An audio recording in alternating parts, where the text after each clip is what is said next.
Baik, pada video kali ini kita akan lanjut bahas soal-soal untuk P3K keperawatan guys. Oke, simak videonya, kita langsung bahas soal yang pertama. Balita laki-laki usia 5 tahun dirawat dengan keluhan demam naik turun. Hasil pengkajian adanya mual, muntah, tidak nafsu makan, tanpa petekie, nafas 28 kali per menit, nadi 100, suhu tubuh 39 derajat Celcius, dan untuk trombosit 150.000 per milimeter kubik. Nah, jadi pertanyaannya, apakah tindakan keperawatan yang tepat pada kasus di atas? A. Kolaborasi pemberian antiemetik. B. Berikan makan sedikit tapi sering. C. Kolaborasi pemberian antipiretik. D. Observasi risiko perdarahan. Dan E. Monitor tanda-tanda vital. Nah, jadi yang paling tepat apa nih guys menurut teman-teman? Oke, mari kita bahas bersama-sama. Nah, jadi di soal guys ya, seorang balita laki-laki ya dirawat dengan keluhan demam naik turun. Nah, jadi pada pengkajian adanya mual, muntah, tidak nafsu makan.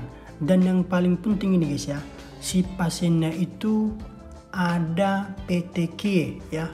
Ini bukan PTJ tapi PTQ guys ya. Jadi bagi teman-teman yang tidak tahu, PTQ yaitu suatu bintik-bintik atau ruam yang berwarna merah pada kulit. Nah, jadi mungkin itu salah satu penyebab demam ya pada si anak. Habis itu napasnya 28, nadi 100, untuk suhu tubuhnya 39 derajat Celcius, ini sangat tinggi banget guys. Dan untuk trombosit hanya 150.000, dan ini sangat menurun guys ya. Trombositnya seharusnya ini 2000 ke atas atau 2500 seharusnya guys ya, yang normalnya. Jadi pertanyaannya, apakah tindakan keperawatan yang tepat pada kasus di atas? A. Kolaborasi pemberian antiemetik. Ini kurang tepat guys ya. Sebenarnya boleh-boleh aja. Ini untuk obat mual muntahnya. Tapi ini nggak prioritas guys ya. Kemudian berikan makan sedikit tapi sering. Saya rasa anaknya susah makan ya karena masih demam ya. Kemudian C. Kolaborasi pemberian antipiretik. Nah, ini sangat cocok saya rasa guys ya untuk mengatasi demam anak yang begitu tinggi guys, yaitu 39 derajat Celcius. Kemudian D. Observasi risiko perdarahan, saya rasa kurang tepat guys. Kemudian E. Monitor tanda-tanda vital. Saya rasa itu harus guys ya, tapi nggak prioritas ya.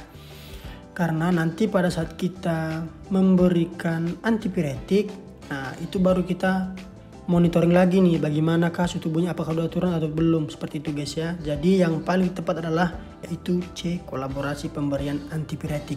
Oke, kita lanjut ke soal yang nomor 2. Seorang perempuan usia 32 tahun dibawa keluarga di RSJ karena mengurung diri di kamar selama 1 minggu. Hasil pengkajian, pasien mendengar suara yang akan meracuni dirinya sehingga menolak makan, merasa malu karena tidak memiliki pekerjaan dan juga belum nikah. Apakah kriteria hasil ya? A. Pasien mampu menilai sesuai realita. B. Pasien mampu mengontrol halusinasi. C. Pasien mampu melakukan perawatan diri. D. Pasien mampu bersosialisasi dengan orang lain. E. Pasien mampu mengidentifikasi aspek positif yang dimiliki.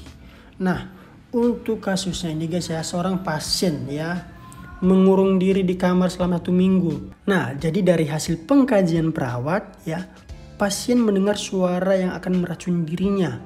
Nah, ini halusinasi. Kemudian pasien merasa malu, ini harga diri rendah. Kemudian pasien mengurung diri selama 1 minggu. Ini lebih ke isolasi sosial guys ya. Nah, jadi jelas jawabannya lebih mengarah ke bagian B, yaitu pasien mampu mengontrol halusinasi. Karena kenapa guys? Ya, penyebab dia halusinasi ya karena dia sering mendengar suara yang ingin meracuninya sehingga membuat dirinya mengurung diri, menolak makan guys ya. Jadi dia itu takut guys ya karena dengan halusinasinya itu. Maka sebagai perawat kita harus mampu mengontrol biar dia bisa menghindari halusinasinya tersebut. Nah, sedangkan untuk option lainnya A, C, dan E sebenarnya bisa-bisa aja guys, tapi kurang tepat. Jadi kita kontrol dulu halusinasinya. Jika halusinasi sudah terkontrol, maka keempat option lainnya bisa kita berikan ke pasiennya. Ya, misalnya di bagian A ini, dia itu mampu menilai sesuai realita. Dia itu sadar ya apa yang terjadi sama dirinya, bahwa itu hanya halusinasi semata doang. Nah, jadi mungkin kalau dia sudah menilai itu, maka dia bisa melakukan perawatan diri guys ya, dan mampu berdekatan dengan orang tua ataupun orang lain. Habis itu dia mampu mengidentifikasi aspek positif yang masih dia miliki guys. Misalnya dia pintar memasak, dia pintar bernyanyi, pintar mencuci pakaian, ya itu termasuk, itu kan hal-hal positif ya. Mungkin dia akan bisa mengidentifikasi kelebihan dia ketika dia sadar dari alam halusinasinya guys. Ya mungkin seperti itu ya guys ya. Ya intinya teman-teman harus kuasai dulu nih guys ya, apa saja diagnosa dalam keperawatan jiwa. Mungkin kalau kalian sudah paham, maka kalian akan cepat ya tanggap untuk menilai atau memahami soal-soal untuk keperawatan jiwa guys. Ya kurang lebih seperti itu. Kita bisa lanjut ke soal berikutnya. Oke, soal nomor 3 guys. Hasil pengkajian di suatu wilayah desa didapatkan 30% lansia mengalami masalah kesehatan nyeri sendi, 25% menderita hipertensi, dan 20,8% diabetes mellitus. Hasil wawancara dengan kader didapatkan kunjungan lansia ke posyandu rata-rata per bulan hanya 50%. Lansia memiliki kebiasaan makan bersantan asin dan jarang olahraga. Nah ini jadi masalah nih guys ya, di yang terakhir ini lansia memiliki kebiasaan. Nah jadi pasti langsung dapat jawabannya nih ya. Apakah masalah keperawatan yang tepat pada kasus di atas? A. Perilaku cenderung beresiko. B. Definisi kesehatan komunitas. C. Manajemen kesehatan tidak aktif. D. Pemeliharaan kesehatan tidak aktif. E. Kesiapan meningkatkan manajemen kesehatan. Nah, jadi jawaban yang paling tepat guys ya, ini karena manusia ini memiliki kebiasaan atau orang tersebut memiliki kebiasaan, jadi ini cenderung lebih ke beresiko guys. Nah, karena mereka makan bersantan asin, jadi itu kan lebih cenderung beresiko guys untuk kesehatan mereka guys. Jadi jawabannya adalah A, yaitu perilaku cenderung beresiko. Ini gua kasih pengertiannya guys biar kalian dapat ilmu ya. Yang singkat-singkat gue buatnya guys biar kalian cepat hafal. Oke, seperti itu kita lanjut ke soal yang nomor 4. Seorang perempuan berusia 30 tahun, G3, P2, dan A0, hamil 38 minggu datang ke puskesmas dengan keluhan keluar lendir bercampur darah.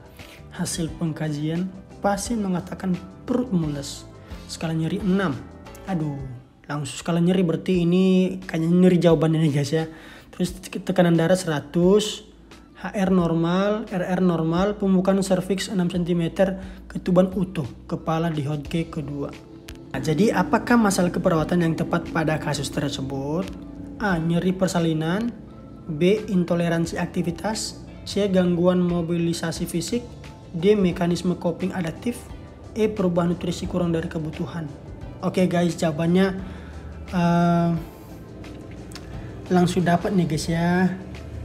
Jadi pasiennya ini mengalami nyeri ya di hasil pengkajian. Untuk TTV normal semua guys ya, ketuban utuh, kepala Hodge 2. Nah ini dia, takutnya nanti pada saat persalinan ini sakit banget guys. Jadi masalah yang di kasus ini yaitu bagian A, nyeri persalinan ya guys ya. Kalau intoleransi aktivitas kurang tepat, gangguan mobilisasi fisik kurang tepat, itu lebih mengarah ke orang tua yang nggak bisa gerak atau jalan guys. Kemudian mekanisme coping kurang tepat, perubahan nutrisi tidak ada hasilnya di atas. Oke, kita lanjut ke soal yang nomor 5. Balita laki-laki 4 tahun dibawa oleh ibunya ke UGD dengan keluhan diare sejak 2 hari yang lalu sebanyak 6 kali per hari, disertai muntah 3 kali sehari. Hasil pengkajian, anak terlihat lemah, turgor kulit kembali lambat, mukosa bibir kering, BB 15 kilo, dan temperatur 37,3 derajat Celcius. Nah, jadi masalahnya apa nih? Berapa kebutuhan cairan yang tepat pada kasus di atas? Nah, jika teman-teman hafal rumus untuk perhitungan ya, untuk perhitungan kebutuhan cairan untuk pasien-pasien diare, pasti langsung tahu jawabannya nih guys ya. Nah, jadi coba kita buka optionnya, kita buka semua. Oke. Nah, jadi intinya guys, untuk kebutuhan cairan ya, untuk pasien diare kalian harus hafal rumusnya. Rumusnya mudah banget guys ya, yaitu 100 dikali BB. Nah, misalnya di soal ini BB pasien ada di 15 kilo, jadi kita kali 100 guys ya. Karena 100 kali 15 hasilnya berapa? Pasti dapat 1500 ml. Jadi jawabannya adalah D. Oke teman-teman, mudah dan singkat, dan ini dia rumusnya. Mudah kan? Oke guys, jadi sampai di sini aja dulu soal yang bisa kita bahas saat ini. Semoga bermanfaat buat teman-teman. Jangan lupa subscribe agar kalian selalu dapat notifikasi updatean video terbaru dari gua. Oke, thank you. Salam sejawat.